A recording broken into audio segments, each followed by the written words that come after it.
हाँ तो प्यारे बच्चों नमस्कार। कैसे हैं आप लोग? उम्मीद करते हैं कि बहुत अच्छे से होंगे और अपने पढ़ाई को एकदम बेहतरीन तरीका से कर रहे होंगे।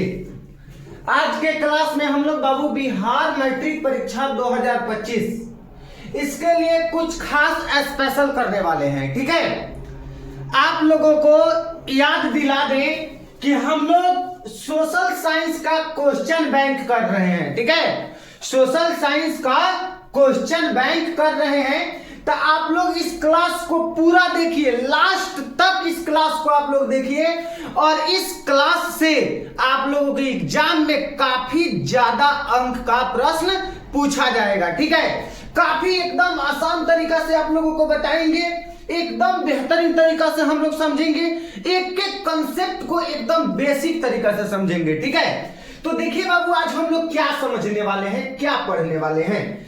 आज हम लोग बाबू पढ़ने वाले हैं यानी कि क्लास 10th के है कि नहीं, एसएसटी का क्वेश्चन बैंक सॉल्यूशन करने वाले हैं। 2023 का यानी कि प्रथम पाली का क्वेश्चन बैंक को हम लोग सॉल्व करने वाले हैं। इंपॉर्टेंट है, बहुत ही इंटरेस्टिंग आप लोगों को लगेगा।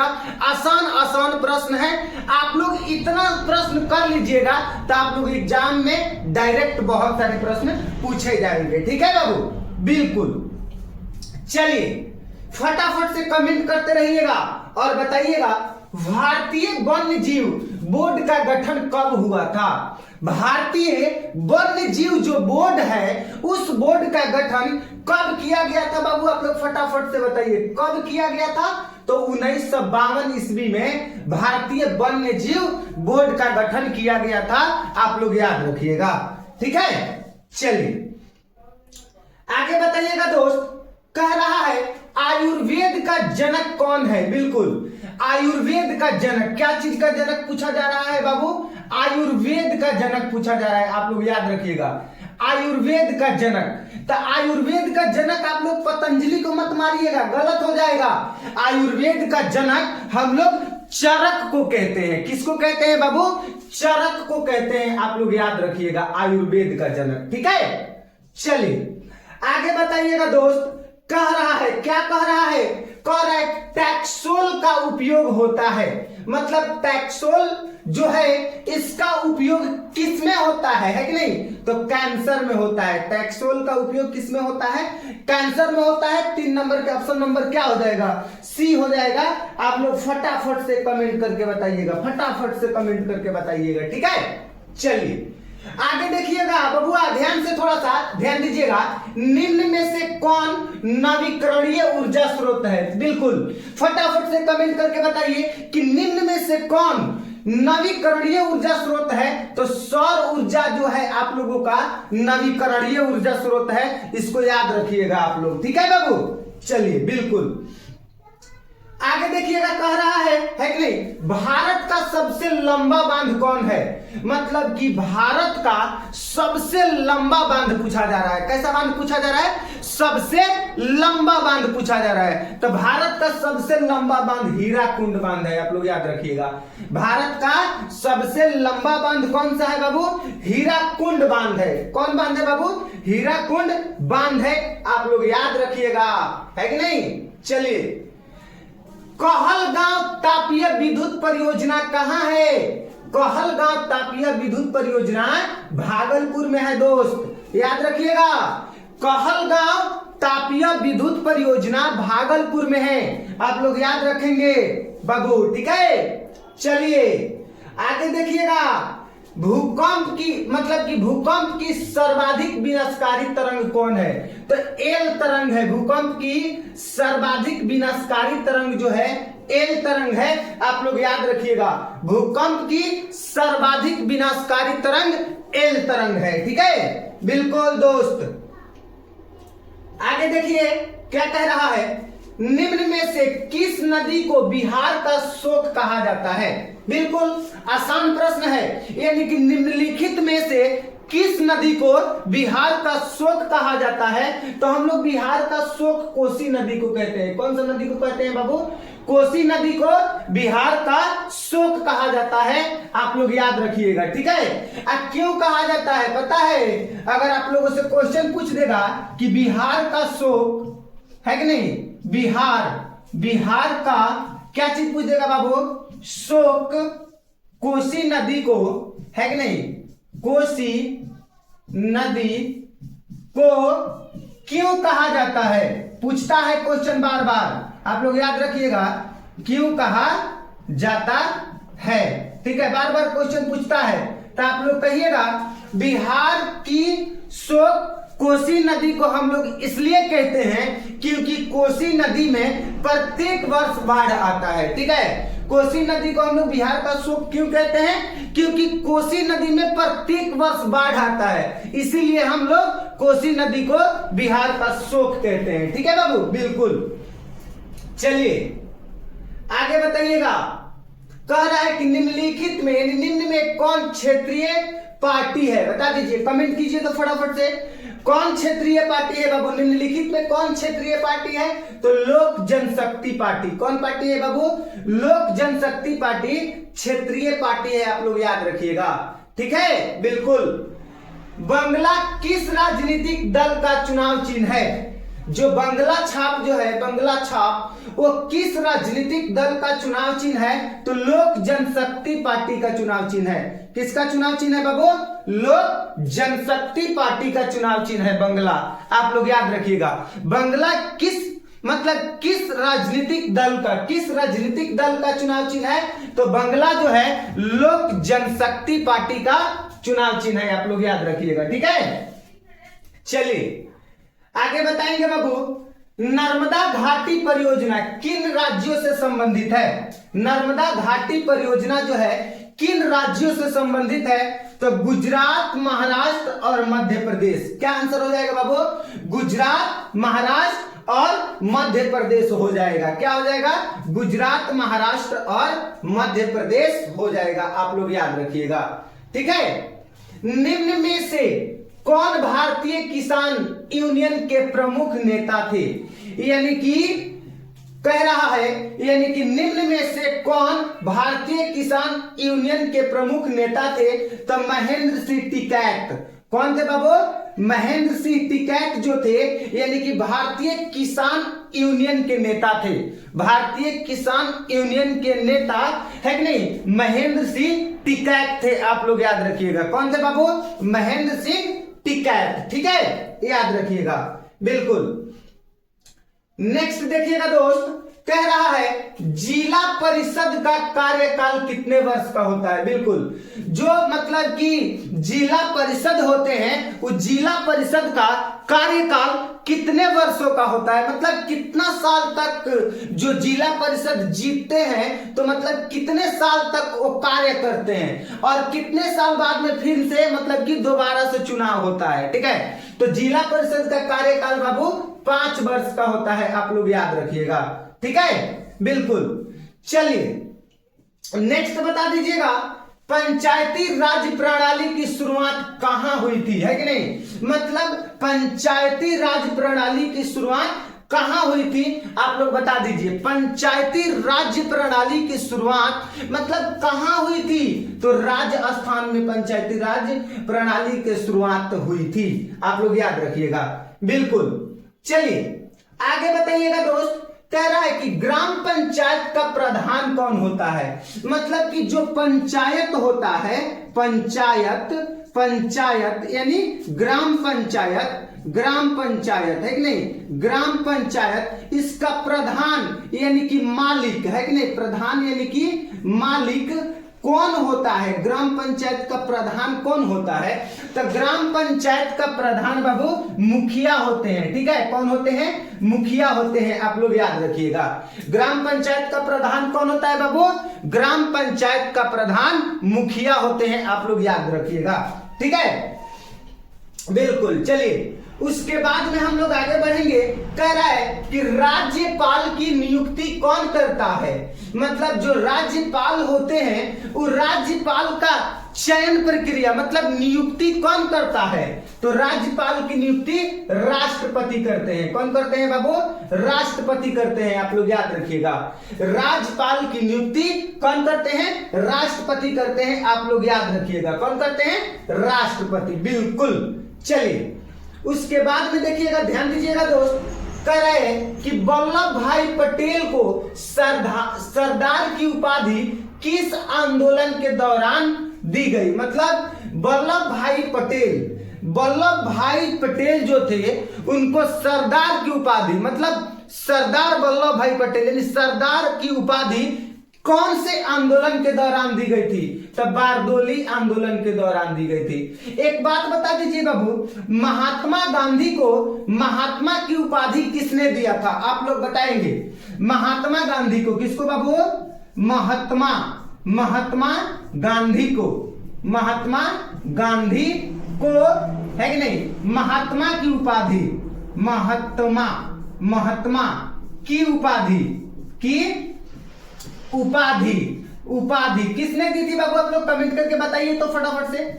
आप लोग इसका उत्तर आप लोग कमेंट बॉक्स में कमेंट करके जरूर बताइएगा, है कि नहीं, कि महात्मा गांधी को महात्मा की उपाधि किसने दी थी, आप लोग कमेंट करके जरूर बताइएगा, ठीक है। चलिए उसके बाद में बता दीजिएगा दोस्त, आगे कह रहा है कि निम्न में से किसे सीमांत गांधी के नाम से जाना जाता है, मतलब कि इनमें से किनको सीमांत गांधी के नाम से जाना जाता है, आप लोग कमेंट करके बता दीजिए। किसको जाना जाता है, तो खान अब्दुल गफ्फार को जाना जाता है। किसको, खान अब्दुल गफ्फार को हम लोग सीमांत गांधी के नाम से जानते हैं। किसके नाम से जानते हैं बाबू, सीमांत गांधी के नाम से हम लोग खान अब्दुल गफ्फार को जानते हैं, यानी कि खान अब्दुल गफ्फार खान को हम लोग सीमांत गांधी के नाम से जानते हैं, आप लोग याद रखिएगा, ठीक है, बिल्कुल। चलिए आगे बताइएगा दोस्त, भारत सरकार अधिनियम 1919 को है कि नहीं, के मतलब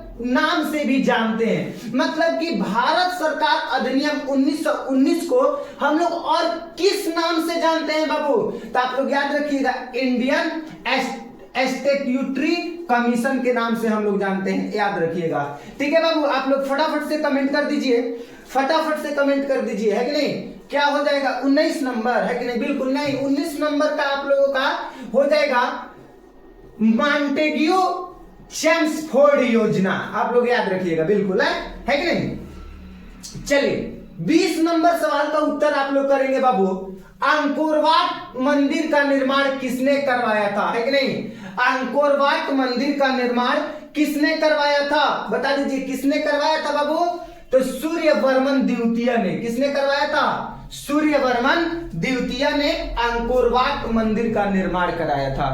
और अंकोर वाट का मंदिर कहां है बाबू, अगर हम बात करें अंकोर वाट का मंदिर कहां है, तो आप लोग याद रखिएगा कंबोडिया में है। कहां पे है बाबू, अंकोर वाट का मंदिर कहां है, कंबोडिया। अंकोर वाट की मंदिर कहां है, तो कंबोडिया में है, आप लोग याद रखिएगा, ठीक है दोस्त। चलिए आगे बताने का प्रयास करेंगे बाबू, कह रहा है बोल्शेविक दल का कार्यक्रम अप्रैल थीसिस किसने लिखा, मतलब बता दीजिए। 21 नंबर प्रश्न का उत्तर बताइएगा, 21 नंबर का क्या हो जाएगा, है कि नहीं, तो लेनिन हो जाएगा। क्या हो जाएगा, लेनिन हो जाएगा, आप लोग याद रखिएगा, ठीक है। चलिए 22 नंबर, अंतर्राष्ट्रीय मजदूर दिवस कब मनाया जाता है, बिल्कुल, यानी कि मजदूर दिवस, कौन बाबू, मजदूर दिवस। कैसा मजदूर दिवस, अंतर्राष्ट्रीय मजदूर दिवस 1 मई को मनाया जाता है, आप लोग याद रखिएगा। अंतर्राष्ट्रीय मजदूर दिवस कब मनाया जाता है बाबू, तो अंतर्राष्ट्रीय मजदूर दिवस 1 मई को मनाया जाता है, आप लोग याद रखिएगा दोस्त, ठीक है। चलिए नेक्स्ट प्रश्न देखिए क्या कह रहा है, समाजवादियों का बाइबिल किसे कहा जाता है, बिल्कुल 23 नंबर, आप लोग कमेंट करके बताइए किसे कहा जाता है, समाजवादियों का बाइबिल किसे कहा जाता है, तो समाजवादियों का बाइबिल दास कैपिटल को कहा जाता है। किनको कहा जाता है, समाजवादियों का बाइबिल दास कैपिटल को कहा जाता है, आप लोग याद रखिएगा, ठीक है दोस्त। चलिए आगे देखिएगा क्या कह रहा है, कह रहा है रक्त एवं लौह की नीति का अवलंबन किसने किया। बिल्कुल, रक्त एवं लौह की नीति, रक्त एवं लौह की नीति का अवलंबन किसने किया। तो आप लोग याद रखिएगा बाबू, बिस्मार्क ने किया। किसने किया था बाबू, बिस्मार्क ने किया था। रक्त एवं लौह की नीति का अवलंबन बिस्मार्क ने किया था, आप लोग याद रखिएगा। ठीक है, चलिए नेक्स्ट प्रश्न देखेंगे। कह रहा है कि निम्नलिखित में से कौन प्राकृतिक आपदा नहीं है। मतलब कि निम्नलिखित में से कौन प्राकृतिक आपदा नहीं है। तो सुनामी आपका प्राकृतिक आपदा हो जाएगा, बाढ़ भी प्राकृतिक आपदा हो जाएगा, भूकंप भी प्राकृतिक आपदा हो जाएगा, यानी कि महामारी आपका प्राकृतिक आपदा नहीं है। आप लोग याद रखिएगा। ठीक है बाबू, चलिए नेक्स्ट क्वेश्चन आप लोग बताइएगा। वर्ष 1934 में बिहार में किस प्राकृतिक आपदा का सामना किया था। मतलब कि वर्ष 1934 में बिहार कौन सी प्राकृतिक आपदा का सामना किया था। मतलब कि 1934 में बिहार में कौन प्राकृतिक आपदा आया था। तो आप लोग याद रखिएगा, बाढ़। कौन सा प्राकृतिक आपदा आया था बाबू, कमेंट कीजिए। बाढ़ आया था। ठीक है, बाढ़ आया था। क्या आया था, बाढ़ आया था। आप लोग याद रखिएगा। ठीक है, चलिए उसके बाद में नेक्स्ट प्रश्न आप लोग बताएंगे, कच्छ प्रदेश किस भूकंपीय पेटी से संबंधित है। तो जोन 5 से आप लोग याद रखिएगा। किससे संबंधित है, जोन 5 से संबंधित है। आप लोग याद रखिएगा। नेक्स्ट देखिए क्या कह रहा है, महासागर तल में कंपन को कहते हैं। मतलब कि महासागर के तल में होने वाले कंपन को हम लोग क्या कहते हैं। 28 नंबर आप लोग कमेंट करके बताइए तो बाबू, क्या कहते हैं, क्या कहते हैं बाबू। तो सुनामी कहते हैं। क्या कहते हैं, सुनामी कहते हैं। आप लोग याद रखिएगा। बिल्कुल, चलिए दोस्त आगे देखिए क्या कह रहा है। कह रहा है कि मालवे के नीचे दबे हुए लोगों का पता लगाने के लिए किस यंत्र की मदद ली जाती है। मतलब मालवे के नीचे दबे हुए लोगों का पता लगाने के लिए किस यंत्र की प्रयोग की जाती है। मतलब मालवे मतलब कोई सामान, जैसे मान लीजिए बिल्डिंग है और बिल्डिंग गिर जाती है, धंस जाती है और इसके नीचे अगर कोई व्यक्ति दब जाता है कि नहीं। मतलब मालवे के नीचे दब जाता है, मतलब किसी चीज के नीचे व्यक्ति दब जाता है। व्यक्ति मतलब कोई दब जाता है, दब के उसकी मृत्यु हो जाती है। तो उसका पता लगाने के लिए हम लोग कौन सा यंत्र का उपयोग करते हैं बाबू। तो इंफ्रारेड कैमरा का उपयोग किया जाता है। किसका उपयोग किया जाता है, इंफ्रारेड कैमरा का उपयोग किया जाता है। आप लोग याद रखिएगा। ठीक है, चलिए उसके बाद में देखिएगा, भारत की संविधान सभा का गठन कब हुआ। काफी आसान प्रश्न है, आप लोग कमेंट करके बताइए। काफी आसान प्रश्न है, कमेंट करके बताइए तो, है कि नहीं। कमेंट करके बताइए कब, 1946। ठीक है, याद रखिएगा, है कि नहीं। चलिए नेक्स्ट देखिएगा, कह रहा है एनाक्रुमा कहां के राष्ट्रपति चुने हुए। मतलब जो एनाक्रुमा जो थे, एनाक्रुमा वो कहां के राष्ट्रपति थे। मतलब कहां के, तो घाना के। आप लोग याद रखिएगा, कहां के, घाना के। ठीक है, राष्ट्रपति थे। ठीक है, बिल्कुल। चलिए राजनीतिक दलों को मान्यता और उसका चिन्ह प्रदान किया जाता है। मतलब कि राजनीतिक दल जो होते हैं, जैसे जेडीयू हो गया, बीजेपी हो गया, है कि नहीं, लोक जनशक्ति पार्टी हो गया। मतलब बहुत सारे पार्टी जो हैं, इनका राजनीतिक दल और चुनाव चिन्ह मतलब कौन प्रदान करता है। मतलब किसके द्वारा दिया जाता है। राष्ट्रपति के द्वारा, कि प्रधानमंत्री के द्वारा, कि निर्वाचन आयोग के द्वारा, कि संसद के द्वारा। तो आप लोग याद रखिएगा बाबू, निर्वाचन आयोग के द्वारा दिया जाता है। किसके द्वारा दिया जाता है, निर्वाचन आयोग के द्वारा। कोई भी पार्टी का मतलब कि राजनीतिक दल की मान्यता देने के बाद किया जाए, या उसका चुनाव चिन्ह दिए जाने का बात किया जाए, तो किसके द्वारा दिया जाता है, तो निर्वाचन आयोग के द्वारा दिया जाता है। आप लोग याद रखिएगा। ठीक है, चलिए आगे बताएंगे मेरे दोस्त। बिहार के विकास के बिना भारत का विकास संभव नहीं है। यह किसका कथन है। मतलब बिहार के विकास के बिना भारत का विकास संभव नहीं है, ये बात किसने कहा था बाबू, आप लोग फटाफट से बता दीजिए। ये बात किसने कहा था? वह मतलब कि वह कौन व्यक्ति थे जिन्होंने कहा था कि बिहार के विकास के बिना भारत का विकास संभव नहीं है? वह कौन व्यक्ति कहे थे? तो डॉक्टर एपीजे अब्दुल कलाम कहे थे। एपीजे अब्दुल कलाम कहे थे कि भारत का विकास बिहार के विकास के बिना संभव नहीं है। आप लोग याद रखिएगा, ठीक है। चलिए नेक्स्ट देखेंगे बाबू क्या कह रहा है। कह रहे कि भारत में योजना आयोग का गठन कब हुआ? आप लोग कमेंट करके बताइए, फटाफट से कमेंट करके बताइए तो बाबू कब हुआ था, बता दीजिए, बता दीजिए। भारत में योजना आयोग का गठन कब हुआ था? तब 15 मार्च 1950 को भारत में योजना आयोग का गठन 15 मार्च 1950 को हुआ था। आप लोग याद रखिएगा, ठीक है। चलिए आगे देखिएगा, कृषि का विकास करना किस पंचवर्षीय योजना का मुख्य उद्देश्य था? मतलब कि कृषि का विकास करना, कृषि का विकास करना किस पंचवर्षीय योजना का मुख्य उद्देश्य था? तो दोस्त आप लोग याद रखिएगा, पहली। कौन सा हो जाएगा? पहली हो जाएगा। आप लोग याद रखिएगा, बिल्कुल।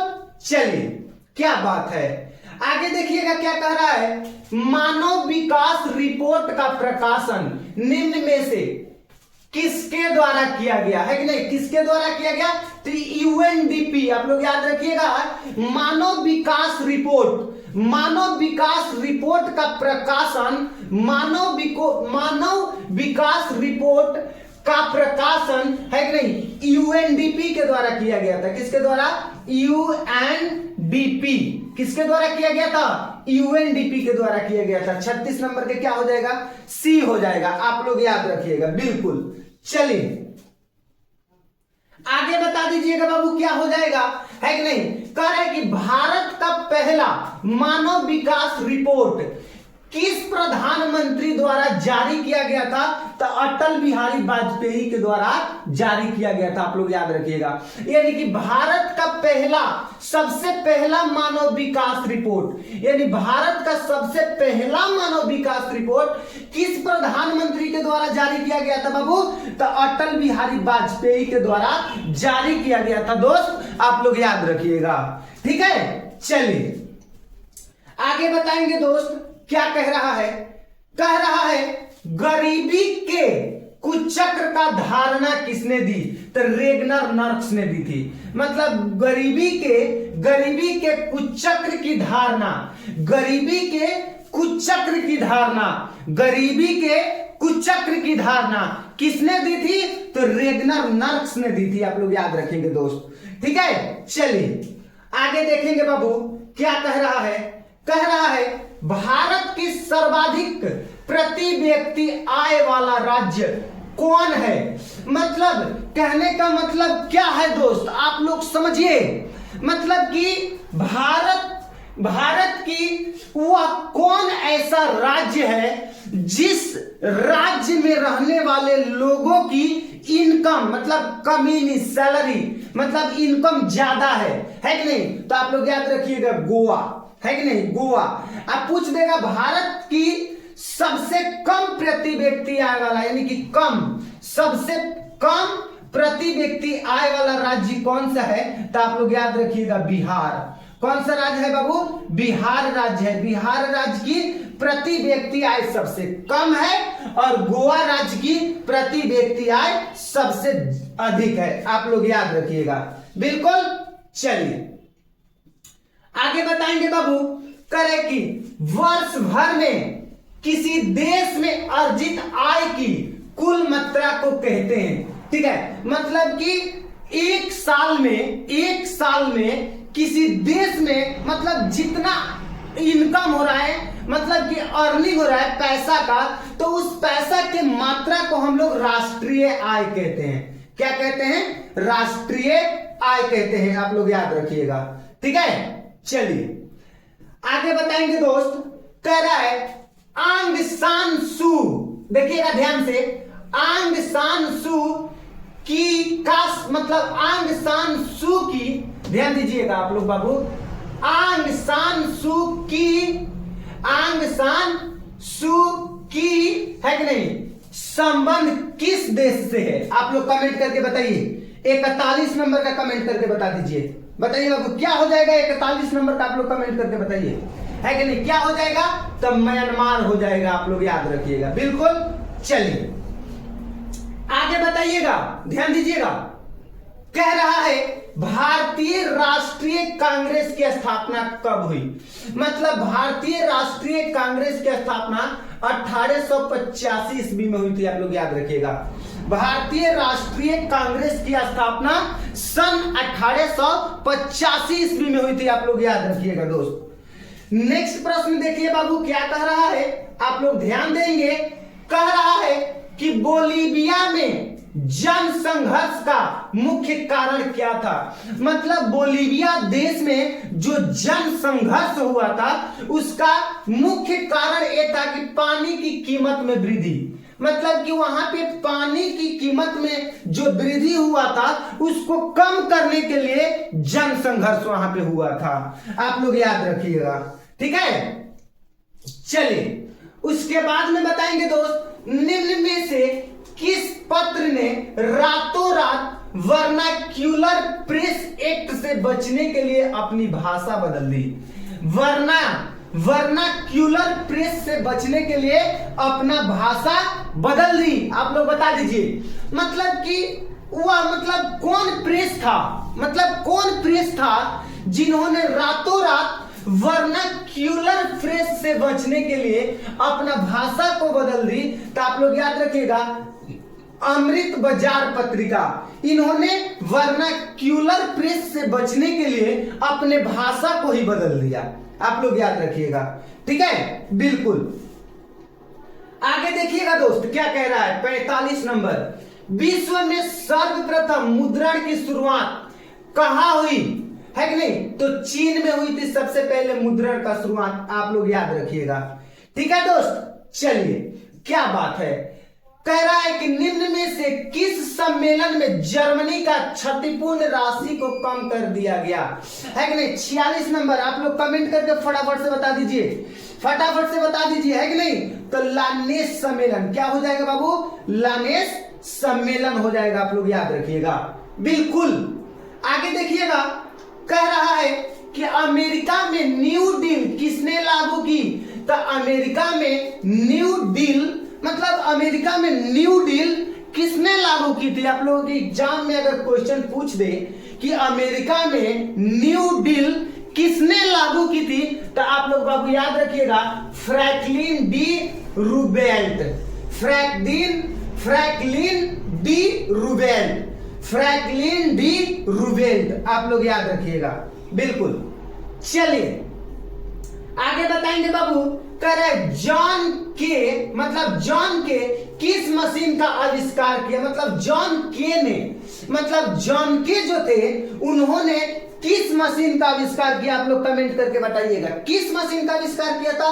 तो फ्लाइंग शटल का आविष्कार किया था। आप लोग याद रखेंगे बिल्कुल, क्या बात है। चलिए आगे बताएंगे, टाका किस देश की मुद्रा है? टाका है कि नहीं? टाका जो है मतलब किस देश की मुद्रा है? हम लोग बात कर लेते हैं भारत की मुद्रा। भारत की मुद्रा। तो भारत की मुद्रा क्या है बाबू? भारत की जो मुद्रा है, भारत की मुद्रा रुपया है। भारत की मुद्रा क्या है? रुपया है। आप लोग को पता है ना कि भारत की मुद्रा रुपया है। तो टाका की अगर बात करें, अमेरिका का मुद्रा डॉलर है बाबू। अमेरिका का मुद्रा कौन है? डॉलर है, ठीक है। अगर हम टाका किस देश की मुद्रा है, तो टाका बांग्लादेश की मुद्रा है। आप लोग याद रखिएगा, टाका किस देश की मुद्रा है? तो बांग्लादेश की मुद्रा है। 49 नंबर बिल्कुल, क्या बात है कि नहीं? चलिए आगे बताइएगा। कह रहे बिहार में पहली क्षेत्रीय ग्रामीण बैंक कब स्थापित हुआ था? मतलब बिहार में पहली क्षेत्रीय ग्रामीण बैंक कब स्थापित हुआ था? तो 1976 में स्थापित हुआ था। आप लोग याद रखिएगा बिल्कुल। चलिए आगे बताएंगे दोस्त, देखिएगा क्या कह रहा है। केंद्रीय सहकारिता बैंक किस स्तर पर कार्य करती है? मतलब कि एक बैंक है, उस बैंक जो है केंद्रीय सहकारिता बैंक। कौन बैंक है बाबू? केंद्रीय सहकारिता बैंक। आप लोग याद रखिएगा, कौन बैंक है बाबू? केंद्रीय सहकारिता बैंक। ये जो केंद्रीय सहकारिता बैंक जो है, ये बैंक किस स्तर पे कार्य करती है? तो आप लोग याद रखिएगा, जिला स्तर पे कार्य करती है। किस स्तर पे कार्य करती है? जिला स्तर पे कार्य करती है। आप लोग याद रखेंगे, बिल्कुल। प्राथमिक कृषि साख समिति कृषकों को किस प्रकार का ऋण प्रदान करती है कि नहीं? बता दीजिए। 52 नंबर कमेंट करके बताएंगे फटाफट से कमेंट करेंगे तो अल्पकालीन हो जाएगा। कौन सा हो जाएगा बाबू? अल्पकालीन हो जाएगा। कौन सा हो जाएगा? अल्पकालीन हो जाएगा। आप लोग याद रखेंगे बाबू, आप लोग याद रखिएगा, ठीक है। आर्थिक विकास के तीसरा क्षेत्र, आर्थिक विकास का तीसरा क्षेत्र सेवा हो जाएगा, है कि नहीं? आर्थिक विकास के तीसरा क्षेत्र कौन सा हो जाएगा? सेवा हो जाएगा। कौन सा हो जाएगा? सेवा हो जाएगा। आप लोग याद रखिएगा दोस्त। नेक्स्ट क्या कह रहा है? सरकार द्वारा लगाए गए अनावश्यक नियंत्रण तथा प्रतिबंधों को हटाना क्या कहलाता है? मतलब कि सरकार के द्वारा अगर कोई अनावश्यक नियंत्रण तथा प्रतिबंध, अगर कोई मतलब अनावश्यक मतलब उसका कोई आवश्यकता ना हो, सरकार ऐसे कुछ नियम लगा दी है, अगर उनको हटाना है तो उनको हटाना क्या कहलाता है? आप लोग कमेंट करके बता दीजिए, क्या कहलाता है बाबू? तो उदारीकरण कहलाता है। क्या कहलाता है? उदारीकरण कहलाता है। मतलब सरकार मतलब ऐसी नियम ऐसा कुछ मतलब चीज बना दिया है कि नहीं? वो अनावश्यक है, मतलब कि उसका कोई काम नहीं है, अनियंत्रण है, अनावश्यक है।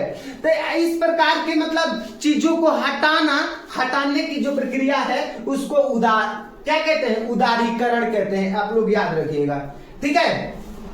चलिए आगे देखिएगा, कह रहा है विश्व व्यापार संगठन का मुख्यालय कहाँ है? बिल्कुल, विश्व व्यापार मतलब कि विश्व व्यापार संगठन का जो मुख्यालय है, तो विश्व व्यापार संगठन का मुख्यालय कहाँ है? आप लोग याद रखिएगा कि विश्व व्यापार संगठन का मुख्यालय बाबू जेनेवा में है।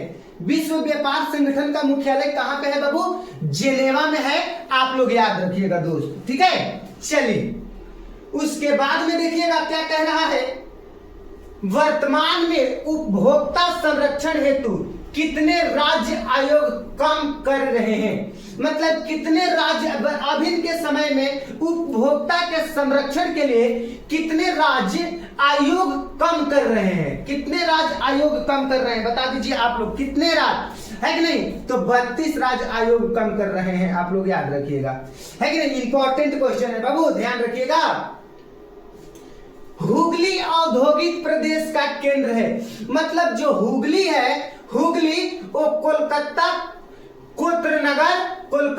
कोत्रनगर प्रदेश का केंद्र है। आप लोग याद रखिएगा, हुगली औद्योगिक जो प्रदेश है वो कोलकाता कोत्रनगर का केंद्र है। आप लोग याद रखिएगा, ठीक है, बिल्कुल। आगे देखेंगे दोस्त, कह रहा है भारत का सबसे छोटा रेलवे जोन कौन सा है? बिल्कुल काफी आसान है, आप लोग कमेंट करके बता दीजिए, है कि नहीं? काफी आसान है कि नहीं?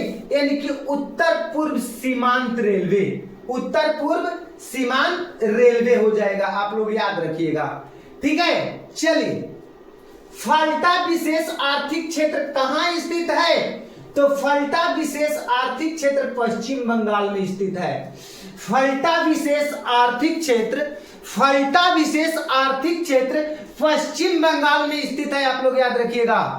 आप लोगों के परीक्षा में अगर पूछ रहे कि फल्टा विशेष आर्थिक क्षेत्र कहां स्थित है, तो मेरे दोस्त आप लोग कह दीजिएगा पश्चिम बंगाल में स्थित है, ठीक है। चलिए उसके बाद में देखिएगा ध्यान पूर्वक, क्या कह रहा है, भारत का पहला सीमेंट संयंत्र कहां स्थापित हुआ?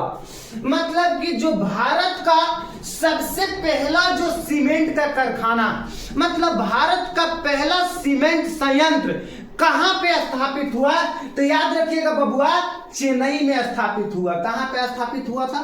चेन्नई में स्थापित हुआ था। आप लोग याद रखिएगा, ठीक है, चलिए नेक्स्ट देखिएगा, भारत का बर्मिंघम किस शहर को कहा जाता है? बिल्कुल काफी आसान प्रश्न, बता दीजिए। 61 नंबर सवाल का उत्तर आप लोग बताइएगा। किसको कहा गया? जमशेदपुर को कहा गया। किसको कहा गया? जमशेदपुर को कहा गया था। बिल्कुल, क्या बात है। चलिए बताइएगा दोस्त, निम्न में से कौन जीवाश्म ईंधन है? यानी कि इनमें से जीवाश्म ईंधन कौन है? तो कोयला जीवाश्म ईंधन है, पेट्रोलियम भी जीवाश्म ईंधन है, प्राकृतिक गैस भी जीवाश्म ईंधन है। यानी कि इनमें से सभी हो जाएगा, सभी इनमें से जीवाश्म ईंधन है। यानी कि जो ऑप्शंस में जितने भी दिए हैं सब, यानी टोटल के टोटल क्या है? जीवाश्म ईंधन है। आप लोग याद रखिएगा, ठीक है। चलिए आगे देखिएगा क्या कह रहा है। कह रहा है बाघ परियोजना की शुरुआत कब हुई? बताइए, आप ही लोग बताइए, कमेंट कीजिए। बाघ परियोजना की शुरुआत कब हुई? बताइए, बाघ परियोजना की शुरुआत कब हुई थी? आप लोग फटाफट से कमेंट कीजिए। 63 नंबर कमेंट करके बता दीजिए कब हुई थी बाबू? तो 1973 ईस्वी में हुई थी। कब हुई थी? 1973 ईस्वी में हुई थी। आप लोग याद रखिएगा, ठीक है। काजीरंगा राष्ट्रीय उद्यान कहाँ स्थित है? काजीरंगा राष्ट्रीय उद्यान कहाँ पे स्थित है बाबू? आप लोग कमेंट करके बताइए। तो 64 नंबर का आप लोग कमेंट करके बता दीजिए। 64 नंबर का कमेंट करके बताइए। काजीरंगा राष्ट्रीय उद्यान असम में है। कहाँ पे है? काजीरंगा राष्ट्रीय उद्यान असम में है। आप लोग याद रखिएगा, बिल्कुल। 65 नंबर, वर्नाकुलर प्रेस एक्ट को किसने रद्द किया? वर्नाकुलर प्रेस एक्ट को किसने रद्द किया? 65 नंबर का बता दीजिए। 65 नंबर को बता दीजिए किसने रद्द किया था? तो लॉर्ड रिपन ने रद्द किया था।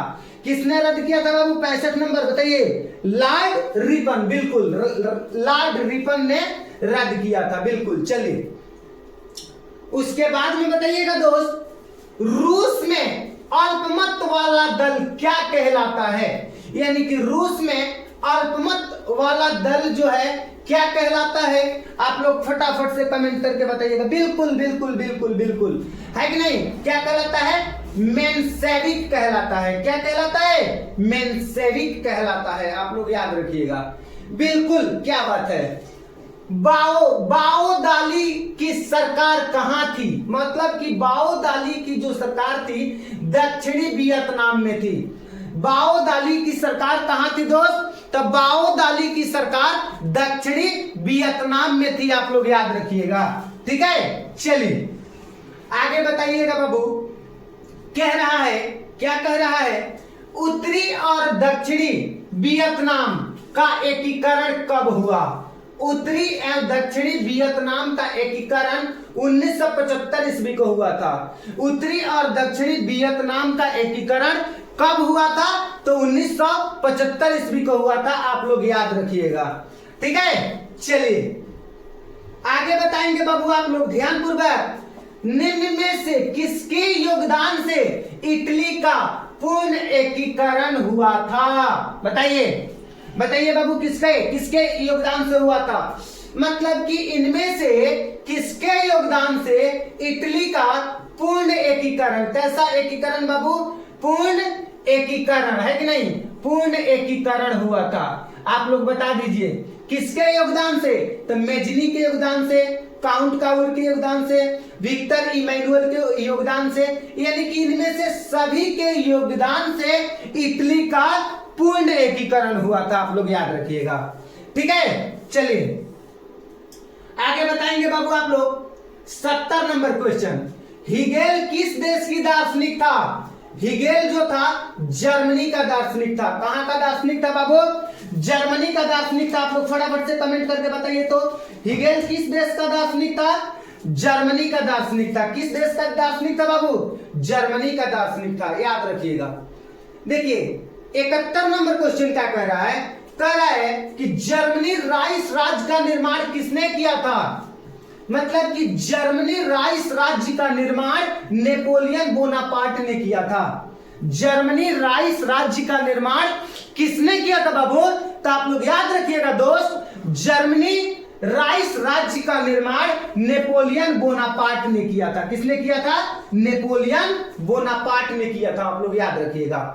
नेक्स्ट देखिएगा, अंतरराष्ट्रीय महिला दिवस की घोषणा किस संस्था ने की? काफी इंपॉर्टेंट क्वेश्चन है, काफी इंपॉर्टेंट क्वेश्चन है बाबू, काफी इंपॉर्टेंट क्वेश्चन है, आप लोग याद रखिएगा, काफी इंपॉर्टेंट क्वेश्चन है।